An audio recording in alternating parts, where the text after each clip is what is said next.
2. Criticism. Criticism is the analysis and judgment of works of art. It tries to interpret and to evaluate such works and to examine the principles by which they may be understood. Criticism attempts to promote high standards among artists and to encourage the appreciation of art.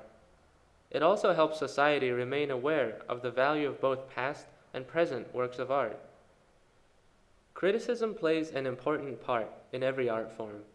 This article emphasizes literary criticism, kinds of literary criticism. Criticism can be divided into 4 basic types. They differ according to which aspect of art the critic chooses to emphasize. Formal criticism examines the forms or structures of works of art. It may also compare a work with others of its genre, such as other tragic plays or other sonnets.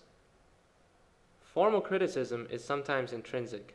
That is, it may seek to treat each work of art as complete in itself. Rhetorical criticism analyzes the means by which a work of art affects an audience. It focuses on style and on general principles of psychology. Expressive criticism regards works as expressing the ideas or feelings of the artist. It examines the artist's background and conscious or unconscious motives. Mimetic criticism views art as an imitation of the world. It analyzes the ways that artists show reality and their thoughts about it. The 4 types of criticism can also be combined. For example, a critic who looks at the form of a work might also study the way this form affects an audience. History of literary criticism. The ancient Greek philosopher Plato was the first known literary critic. He accused poetry of imitating the mere appearance of things. Aristotle, his pupil, defended epic poetry and tragic drama.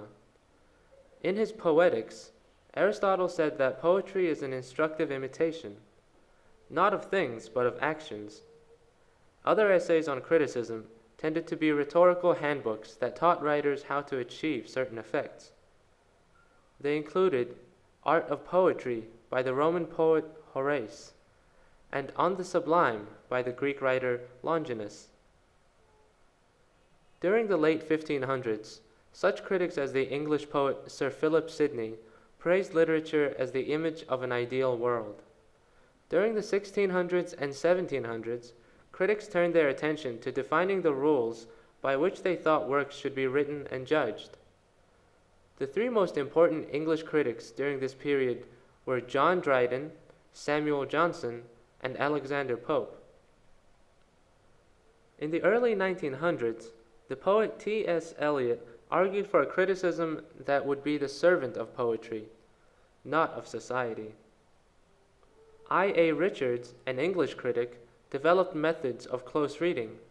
He asked readers to pay attention to the exact meaning of the text, not to impose their own ideas on it. In the mid-1900s, a movement called the New Criticism was popular in the United States.